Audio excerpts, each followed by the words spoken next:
রাজশাহীর তানোরের কোয়েলহাট গ্রামে গতকাল দুপুর 1:30টার দিকে 2 বছরের সাজিদ নামের একটি শিশু পরিত্যক্ত একটি গভীর নলকূপের মধ্যে পড়ে যায়। তারপর থেকে গতকাল বিকাল 4টা থেকে ফায়ার সার্ভিসের উদ্ধারকর্মীরা উদ্ধার কার্যক্রম পরিচালনা করছে এবং এখন পর্যন্ত ফায়ার সার্ভিসের মোট 5টি ইউনিট দায়িত্ব পালন করছে। আমরা দেখছি সকাল থেকেও মোট এছাড়াও যাতে শিশুটি জীবিত উদ্ধার করা যায় এজন্য এক্সকাভেটর দিয়ে উদ্ধার পরিচালনা করা হচ্ছে।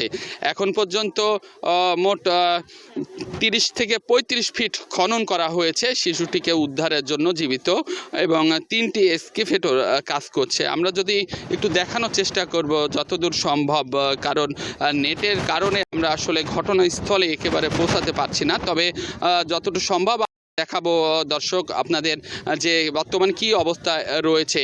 আমি যদি একটু জানিয়ে রাখি যে গতকাল দুপুর 1:30টার দিকে রাজশাহী তানোরের কোয়েলহাট গ্রামে পরিত্যক্ত মানে গত বছর নলকূপ গভীর নলকূপ খোঁড়ার জন্য একটি পাইপ খনন করেছিলেন একই গ্রামের কছির উদ্দিন নামের এক ব্যক্তি। আমরা দেখেছি যে কিছুক্ষণ আগে পর্যন্ত মোট 35 ফিট গভীর পর্যন্ত মাটিটি আসলে খনন করেছেন। আমরা কিছুক্ষণ আগে কথা বলেছিলাম রাজশাহী ফায়ার সার্ভিস এবং সিভিল ডিফেন্সের সহকারী পরিচালক। এখন পর্যন্ত আমরা দেখেছি যে 3টি এক্সকাভেটর দিয়ে তাদের উদ্ধার পরিচালনা করছে যাতে বাচ্চাটি জীবিত উদ্ধার করা যায়। এবং আমরা এখানে যারা ফায়ার সার্ভিস কর্মী আছে তারা বলছে যে এখানে আমার অ্যাম্বুলেন্স সহ মেডিকেলের একটি টিমও রয়েছে, দায়িত্ব পালন করছে যাতে বাচ্চাটি উদ্ধারের পর সুষ্ঠুভাবে কিছু যদি ওষুধ বা কোনো ব্যবস্থাপনা প্রয়োজন হয় সেটা যেন সম্ভব হয়। দর্শক একটু দেখানোর চেষ্টা করব যে এটি বেশ গভীর করা হয়েছে, মোট 35 ফিটের মতন এখন পর্যন্ত গভীর করা হয়েছে। এখনও সন্ধান পাওয়া যায়নি, এ কারণে উদ্ধার অভিযান পরিচালিত হচ্ছে এবং কার্যক্রম চলছে। আমরা স্থানীয় এলাকাবাসীর সাথে কথা বলেছিলাম, তারা বলছে যে এই জায়গাটিতে গত বছর যে একই গ্রামের কোয়েলহাট গ্রামেরই কছির উদ্দিন তার জমিতে পানি দেওয়ার জন্য গভীর নলকূপ খনন করেছিলেন, তবে 30 থেকে 35 ফিট খননের পর পানি না পাওয়ার ফলে সে এই নলকূপের যে জায়গাটাই তিনি খনন করেছিলেন পানি যাওয়ার ফলে মুখটি আবার ওপেন হয়ে যায়, এই মুখেই আসলে বাচ্চাটি পড়ে যায়। আমরা দেখানোর চেষ্টা করছি যে উদ্ধার অভিযান পরিচালিত হচ্ছে, ফায়ার সার্ভিসের যে টিম রয়েছে তারা আসলে কার্যক্রম পরিচালনা করছেন। এখন পর্যন্ত সকাল থেকে আরও 2টা টিম যোগ দেওয়ার ফলে মোট 5টি ফায়ার এবং সিভিল ডিফেন্সের যে টিম রয়েছে তারা আসলে দায়িত্ব পালন করছেন। এছাড়াও আমরা দেখেছি এখানে স্থানীয় প্রশাসন থেকে শুরু করে মেডিকেলের টিমও রয়েছে, তারাও দায়িত্ব পালন করছেন বাচ্চাটিকে যাতে জীবিত উদ্ধার করা যায় সেজন্য। আমরা দেখেছি স্থানীয় প্রশাসনের পক্ষ থেকে তৎপর রয়েছেন, এখানে উপজেলা নির্বাহী অফিসার থেকে শুরু করে বিভিন্ন কর্মকর্তা এসেছেন এবং আমরা 3টি এক্সকাভেটর দিয়ে আসলে মাটি খনন করে একটার পর একটা রাখছে, তারপর থেকে নিচ্ছে, নিয়ে আসলে উদ্ধার অভিযান পরিচালনা করছেন। আমি কথা বলেছিলাম যিনি এক্সকাভেটর চালায় তার ড্রাইভারের সঙ্গে, তিনি বলছিলেন যে হ্যাঁ আরও গভীরে খনন করে তারপরে বোঝা যাবে আসলে কি হচ্ছে। তবে ফায়ার সার্ভিস এবং সিভিল ডিফেন্সের যিনি সহকারী পরিচালক রয়েছেন রাজশাহীর দিদারুল আলম, তার সাথে কথা বলছিলাম, তিনি বলছিলেন যে আমরা আপ্রাণ চেষ্টা চালিয়ে যাচ্ছি, আমাদের সাধ্য রয়েছে আমরা খনন করব, খনন করে দেখব, তারপরে যদি না পারি তারপরে অন্য কোনো পরিকল্পনার দিকে ধাবিত হব বলে জানিয়েছেন এই কর্মকর্তা। এছাড়াও আমরা দেখেছি যে এখানে বেশ উৎসুক জনতার একটি ভিড় লক্ষ্য করা যাচ্ছে এবং দূর দূরান্ত থেকে অনেক উৎসুক জনতারা আসছেন এবং দেখছেন যে আসলে বাচ্চাটির কী অবস্থায় রয়েছে বলে তারা দেখার জন্য বিভিন্ন গ্রাম থেকে আসছেন। 3টি ইউনিট প্রথম অবস্থায় তারা আসলে কাজ শুরু করে, রাজশাহীর ফায়ার সার্ভিস এবং সিভিল ডিফেন্সের ইউনিট, তানোর উপজেলা ফায়ার সার্ভিস এবং ডিফেন্সের ইউনিট এবং চাঁপাইনবাবগঞ্জের একটি ইউনিট, মোট 3টি ইউনিট কাজ করে। তবে আজকে আমরা দেখেছি আরও 2টি ইউনিট যোগ করে মোট 5টি ইউনিটের সদস্যরা বিভিন্নভাবে চেষ্টা করছেন যাতে বাচ্চাটি জীবিত উদ্ধার করা যায়। আমরা সকাল থেকে ঘটনাস্থলে দেখেছি যে 3টি এক্সকেভেটর মেশিন দিয়ে আসলে মাটি খননের কার্যক্রম যেটি রয়েছে সেটি পরিচালিত হচ্ছে। এখানে আমরা ফায়ার সার্ভিস এবং সিভিল ডিফেন্সের এক কর্মকর্তা রয়েছে, তার থেকে আসলে একটু জানার চেষ্টা করব। পাইপটা যখন আমরা 12 ইঞ্চি ডায়ার গর্তের ভিতরে দেওয়া হয়েছিল, আনুমানিক 30-35 ফিট যে আটকে গেছে, কী কারণে আটকে গেল?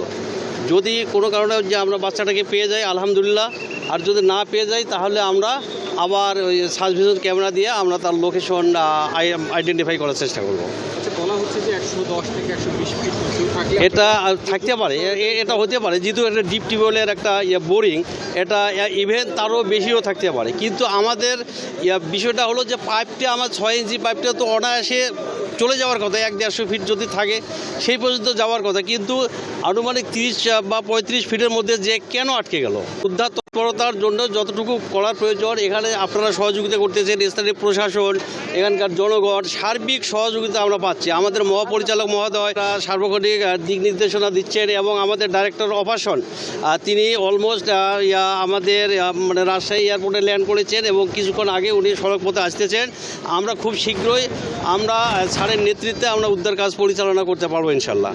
এই বিষয়ে মানে কানেক্ট যে বাচ্চা কত গভীরে আছে বা কি অবস্থায়, এই বিষয়ে এটা আমরা এর শেষ মাথা পর্যন্ত দেখার পরে আমরা যদি সেখানে কোনো ক্লু খুঁজে না পাই তাহলে আমরা সার্চ ভিশন ক্যামেরা দিয়ে আবার আমরা ওই গর্তের ভিতরে কত দূর পর্যন্ত তা আছে আমরা দেখার চেষ্টা করব। কত ফিট গভীর পর্যন্ত এখন পর্যন্ত খনন করা হয়েছে বলে আপনি মনে করছেন, আর কয়টি ইউনিট আপনাদের দায়িত্ব? আমরা এখনো পাইপের তলদেশ পর্যন্ত যেতে পারিনি, আরও কিছু বাকি আছে। আমাদের এখানে 8টা ইউনিট কাজ করতেছে এবং 3টে এক্সকেভেটর আছে। এখানে ইউনো স্যারের সহযোগিতা, স্থানীয় লোকজনের সহযোগিতা, স্থানীয় প্রশাসনের সহযোগিতা, ইতিমধ্যে স্যারের নির্দেশে আমাদের ডাইরেক্টর অপারেশন স্যার অলরেডি উনি এয়ারপোর্টে রাজশাহী এয়ারপোর্টে ল্যান্ড করে বাই রোডে উনি এসে আমাদের কাছে আমাদের এই মানে উদ্ধার তৎপরতা উনি নেতৃত্ব দেওয়ার জন্য উনি আসছেন।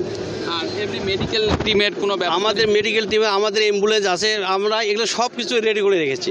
আমরা তাকে রেস্কিউ করে ইনশাল্লাহ স্থানীয় হাসপাতালে বা হাসপাতালে আমরা তাকে পৌঁছে দেওয়ার মতো ব্যবস্থা আমাদের আছে। আচ্ছা, পাশে পুকুর, এটা আমাদের একটা প্রতিবন্ধকতা সৃষ্টি করতে পারে।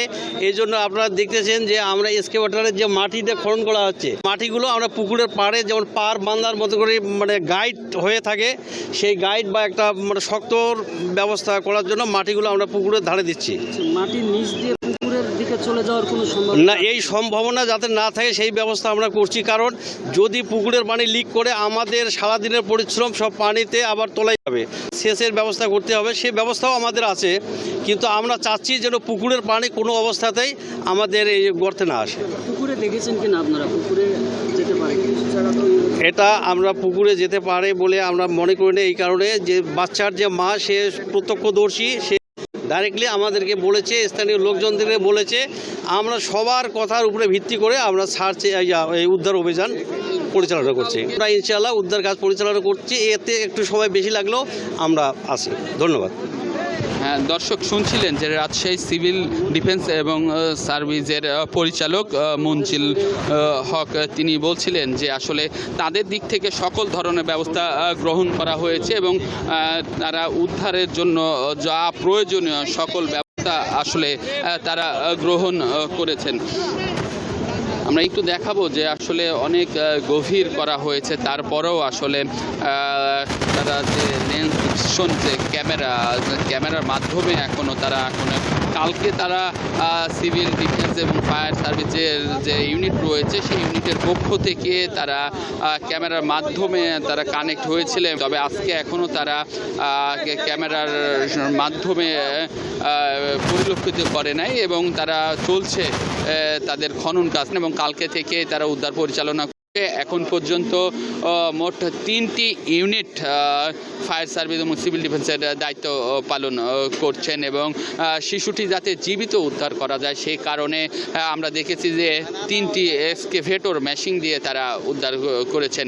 আসলে যে এই পরিত্যক্ত গভীর নলকূপের বিষয়ে আমরা জেনেছি যে এই কোয়েলহাট গ্রামের যে কচির উদ্দিন নামের এক ব্যক্তি রয়েছে, তার ফসলে জমিতে পানির জন্য গত বছর তারা একটি গভীর নলকূপ স্থাপনের সিদ্ধান্ত নেন এবং এখানেই তারা পাইপ খনন করেন এবং 30 থেকে 40 ফিট খননের পর যখন পানির তারা লিয়ার না পায় তারপরেই তারা আসলে খনন বন্ধ করে দেন। আমরা দেখেছি যে সকাল থেকে বেশ তৎপরতার মাধ্যমেই ফায়ার সার্ভিস সিভিল ডিফেন্সের কর্মকর্তারা উদ্ধার অভিযান পরিচালনা করছেন এবং এখানে উৎসুক জনতা রয়েছে, তারাও আসলে বিভিন্ন গ্রাম থেকে আসলে দেখার জন্য আসছেন এবং দেখছেন। বিষয় যদি দর্শক জানিয়ে রাখি যে আমরা দেখেছি যে এই যেখানে পাইপটি খনন করা হচ্ছে এক্সকেভেটর মেশিন দিয়ে, তার পাশেই রয়েছে একটি পুকুর রয়েছে। আসলে এই পুকুরটি কিছুটা প্রতিবন্ধকতা বলে মনে করছেন, কারণ এইটা খননের ফলে পুকুরে পানি যদি আবার এই খনন যেখানে উদ্ধার অভিযান চলছে সেখানে যদি হয় তাহলে আরও বেশি প্রতিবন্ধকতা তৈরি হবে বলে মনে করছেন। তবে তারা বলছেন যে যেখানে খনন করা হচ্ছে তার পাশের মাটিগুলো তুলে পাশেই পুকুরের পাড় দিয়ে দেওয়া হচ্ছে, যাতে এই পুকুরের পানিটি এই যেখানে খনন করা হচ্ছে সেখানে না আসে। আমরা একটু কথা বলবো, এলাকার এক ভাই রয়েছেন, আসলে কি ঘটেছিল একটু যদি আমাদের একটু। আসলে বাচ্চাটি ওর মার সঙ্গে একটু সকাল 10টার দিকে খাবার পরে মাঠে এই যে আপনার খড়কুটাগুলো দেখতে পাচ্ছেন, এই খড়কুটাগুলো কোড়ানোর জন্য আসছিল ওর মা। তো ওর মা খড়কুটাগুলো কোড়াচ্ছে, একটু অন্যমনস্ক হয়ে বাচ্চাটা ওখানে পাশে খেলাধুলা করছিল। খেলাধুলা অবস্থায় সে ওই পা স্লিপ করে গর্তটার মধ্যে পড়ে যায়। এই অবস্থা। ওর দাদা পাশে ছিল, বাচ্চাটার দাদা পাশে ছিল, দৌড়িয়ে আসছে, দৌড়িয়ে এসে মানে ধরার খুব চেষ্টা করছে, কিন্তু আসলে ও ততক্ষণে নিচে চলে গেছে। শুধু খড়কুটাটাই হাতে সে পাইছিল ওই বাচ্চাটার দাদা, কিন্তু বাচ্চাটারে ধরতে পারেনি। STW মোটর পোতার জন্য যে বোরিং করেছিলেন, ওনার একটা অনুমোদিত কোথাও বোরিং আছে, মানে টিউবওয়েল আছেন, হ্যাঁ। তো ওখানে ফেল করার জন্য এই ঠিক মানে অনেক জায়গায় বোরিং করেছেন, আসলে বোরিংটা স্তরটা পাওয়া যায় কিনা, কিন্তু পাওয়া যায়নি। তো কিন্তু বোরিংটা করার পর কিন্তু ওই গর্তটা ঠিক করে ভরায়নি, না ভরানোর জন্য এই কিন্তু ঘটনাটা ঘটেছে। তারপরে আপনারা যেহেতু আপনারা একটা ইউনিয়ন পরিষদ চেয়ারম্যান, স্থানীয়ভাবে কোনো সাহায্য সহায়তা করছেন কিনা? হ্যাঁ, না আমি যেটু জানি এখানে ফায়ার সার্ভিস এবং ইউনো মহোদয় সার্বিক মানে তদারকি করছেন এবং কাজ করছেন। কালকে প্রায় 1:30টার পর থেকেই ওনারা সারা পরিশ্রম করেছেন। আপনারা নিজেরাও আছেন এখানে, আপনারাও দেখছেন যে ফায়ার সার্ভিস এবং ইউনো মহোদয়, এসিল্যান্ড, এই এলাকার মানুষ সবাই কিন্তু আন্তরিকভাবে চেষ্টা করছে, কিন্তু আসলে কাজটা খুব দৃঢ় মানে কষ্টের বিষয় হয়ে গেছে। মানে এই যে ভেকুগুলো রাজশাহী শহর থেকে নিয়ে আসা, বিভিন্ন জায়গা থেকে সংগ্রহ করা, এই মাটি কাটা সহজ মনে করলে তো সহজ না। অনেক হয়তো আপনার মনে একেবারে প্রত্যন্ত গ্রামের মধ্যে হওয়ার কারণে গাফলের তো কোনো সুযোগই নাই, এখানে সবাই আন্তরিকভাবে কাজ করছেন, কিন্তু আসলে কাজটা হয়ে গেছে বেকায়দা বলে এই সমস্যাটা হয়েছে। জি, পরিবারের থেকে কি বলা হচ্ছে? পরিবার থেকে বলা হয়েছে আসলে ওরাও সন্তুষ্ট কাজ দেখে, কিন্তু মা চাইবে যে তার সন্তান যেন জীবিত উদ্ধার হয়। আমরা অবশ্য দেশবাসীকে মানে দোয়া কামনা ছাড়া কিছুই নেই আমাদের, আল্লাহর কাছে দোয়া করতে যে আল্লাহ যেন জীবিত রাখে, এটাই আমাদের আশা। সেই জন্যই কিন্তু এত পরিশ্রম করা, তারপর বাকিটা আল্লাহর ইচ্ছা। ধন্যবাদ। দর্শক শুনছিলেন যে আমরা এখানে কথা বলছিলাম পছন্দন ইউনিয়নের চেয়ারম্যান যিনি রয়েছে তার সাথে কথা বলছিলাম। তিনি বলছিলেন যে তাদের স্থানীয় প্রশাসনের পক্ষর পাশাপাশি ইউনিয়ন পরিষদের চেয়ারম্যান তিনি রয়েছেন, তিনি সার্বিকভাবে সহায়তা করছেন এখানে। তিনিও কালকে রাত থেকে সকাল পর্যন্ত এখানে রয়েছেন এবং এলাকার যে সকল লোক রয়েছেন তাদের নিয়ে সার্বিক সহায়তার বিষয়ে তিনি দায়িত্ব পালন করছেন। এছাড়াও আমরা দেখছি যে ফায়ার সার্ভিস এবং সিভিল ডিফেন্সের যেসব কর্মকর্তারা রয়েছে তারাও তৎপর রয়েছে এবং বাচ্চাটি জীবিত উদ্ধারের জন্য সকল ধরনের ব্যবস্থা আসলে গ্রহণ করা হয়েছে। এবং আমরা দেখেছি এখানে একটা মেডিকেলের টিম রয়েছে, তারাও দায়িত্ব পালন করছেন, তারাও রয়েছে যাতে শিশুটি পাওয়ার পরে দ্রুত রেস্কিউ করে নিকটস্থ কোনো হাসপাতালে নিয়ে যাওয়া হয়। এই জন্য আমরা কথা বলছিলাম ফায়ার সার্ভিস এবং সিভিল ডিফেন্সের পরিচালক মঞ্জুরুল হকের সঙ্গে। তিনি বলছিলেন যে তারা স্থানীয় স্থানীয় যেহেতু উপজেলা কাছে এখান থেকে রাজশাহী শহর থেকে, সেক্ষেত্রে উপজেলাতে তারা একটি হাসপাতালে নিয়ে যাওয়ার জন্য তারা ব্যবস্থা করে রেখেছেন। আর একটি বিষয় জানিয়ে রাখি যে শিশু 2 বছরের শিশু সাদিক পড়ে গেছে, তার বাবা রাকিব ঢাকার একটি জুট কারখানার ব্যবস্থাপক হিসাবে কর্মরত আছেন এবং দেখেছি পরিবারের যারা রয়েছে পরিবারবর্গ তারা অনেক মর্মাহত এবং কান্নায় ভেঙে পড়েছেন। তবে প্রশাসনের পক্ষ থেকে সকল ধরনের ব্যবস্থা গ্রহণ করেছেন এবং তারা সকল কার্যক্রম পরিচালনা করছেন এবং শিশুটি জীবিত উদ্ধারের জন্য যা যা করণীয় তারা আসলে পালন করছেন। এখন পর্যন্ত দর্শক এখানে মোট 30 থেকে 35 ফিট গভীর খনন করা হয়েছে। যতক্ষণ পর্যন্ত পাইপের লেয়ার মানে শেষ মাথা না পাওয়া যাবে ততক্ষণ পর্যন্ত খনন চালাবে বলে জানিয়েছেন এখানের যিনি ফায়ার সার্ভিস এবং ডিফেন্সের পরিচালক রয়েছেন। তিনি বলছেন একেবারে পাইপের শেষ পর্যন্ত তারা খনন করবেন। তিনটি এক্সকেভেটর দিয়ে মাটি খনন করা হচ্ছে। পর্যায়ক্রমে ধাপে ধাপে উত্তোলন করে একটার পর একটা উত্তোলন করে রাখছেন যাতে শিশুটি জীবিত উদ্ধার করা যায়। এবং আমরা কালকে রাতেই দেখেছিলাম যে 3টি এক্সকেভেটর মেশিন কাজ করছেন এবং এই ঘটনার পর থেকে স্থানীয় এলাকাবাসী এবং পাশের গ্রামের অনেক উৎসুক জনতারা আসছেন, দেখছেন এবং ভিড় করছেন শিশুটিকে এক পলক দেখার জন্য। আমি এখানের স্থানীয় প্রশাসনের সাথে কথা বলেছি। উপজেলা নির্বাহী অফিসার যিনি রয়েছেন তিনি বলছেন যে যদি শিশুটির জন্য তা করা হচ্ছে এবং এখানে যে উপজেলা স্বাস্থ্য কমপ্লেক্স রয়েছে সেখানেও তারা ব্যবস্থা করে রেখেছেন যাতে শিশুটি উদ্ধারের পরে দ্রুত চিকিৎসা সেবা দেওয়া সম্ভব হয়। এ কারণে এছাড়াও এখানে অ্যাম্বুলেন্স এবং একটি মেডিকেল টিমও রয়েছে যাতে শিশুটি উদ্ধারের পর চিকিৎসা ব্যবস্থা যেন এখান থেকেই দেওয়া সম্ভব হয়। এ কারণে আরেকটি বিষয় দর্শক জানিয়ে রাখি যে আমরা দেখেছি যে সকাল থেকে এখানে সকল ধরনের যে কার্যক্রম এখানে ফায়ার সার্ভিস এবং সিভিল ডিফেন্সের কর্মকর্তা এবং সদস্য রয়েছে তারা পালন করছেন। এবং আমরা গতকাল রাতে দেখেছিলাম যে একটি এক্সকেভেটর দিয়ে মাটি খনন করা হচ্ছে এবং রাত 2টার দিকে আরও 2টি এসে মোট 3টি এক্সকেভেটর এখানে দায়িত্ব পালন করছে। এক্সকেভেটর দিয়ে দ্রুত মাটি খননের করা হচ্ছে। এখন পর্যন্ত এখানে মোট 3টি এক্সকেভেটর দিয়ে মাটি খনন করা হচ্ছে যাতে শিশুটি জীবিত উদ্ধার করা যায় এবং উদ্ধার কার্যক্রম চলছে। যদি একটি বিষয় জানিয়ে রাখি যে এখন পর্যন্ত এখানে মোট 22 ঘন্টা থেকে 23 ঘন্টা চলমান রয়েছে। তবে এখন পর্যন্ত লাস্ট যে শিশুটি কোথায় আছে, কত গভীরে আছে তা এখনও জানা সম্ভব হয়নি। তবে ফায়ার সার্ভিস এবং সিভিল ডিফেন্সের কর্মকর্তারা বলছিলেন যে 30 থেকে 35 ফিট নিচে পাওয়া যেতে পারে সন্ধান, কিন্তু এখন পর্যন্ত আমরা দেখেছি যে 35 ফিট থেকে 40 ফিট খনন করা হয়েছে। তবে বাচ্চাটি এখনও শনাক্ত করা সম্ভব হয়নি। সে কারণে এখানে আমরা কথা বলেছিলাম রাজশাহী ফায়ার সার্ভিস এবং সিভিল ডিফেন্সের পরিচালক মুনজুরুল হকের সঙ্গে।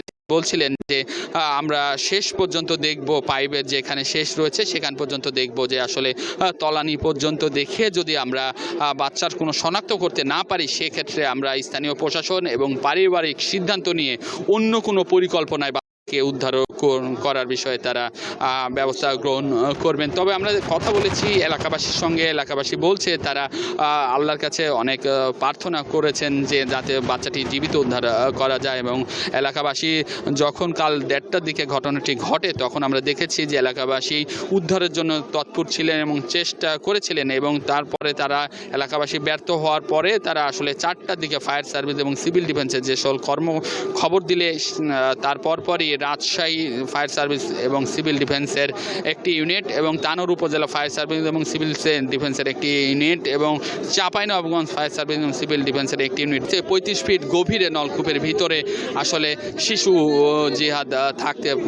জাহিদ থাকতে পারে বলে তারা ধারণা করছিলেন, কিন্তু তারপরে তারা আজ 35 ফিট খননের ফলেও আসলে শিশুটিকে শনাক্ত করা সম্ভব হয়নি। এর ফলে এখনও উদ্ধার কার্যক্রম পরিচালনা করছে ফায়ার সার্ভিস এবং সিভিল ডিফেন্সের কর্মকর্তারা এবং সদস্যবৃন্দরা এখানে দায়িত্ব পালন করছেন এবং অভিযান চালাচ্ছেন এবং তারা বলছেন যে যতক্ষণ পর্যন্ত জীবিত উদ্ধারের জন্য তারা অভিযান চালাচ্ছেন, এই কারণেই তারা 3টি এক্সকাভেটর মেশিন দিয়ে উদ্ধার অভিযান চালাচ্ছেন। আসলে এই ছিল আমার কাছে শিশু উদ্ধারের সর্বশেষ খবর।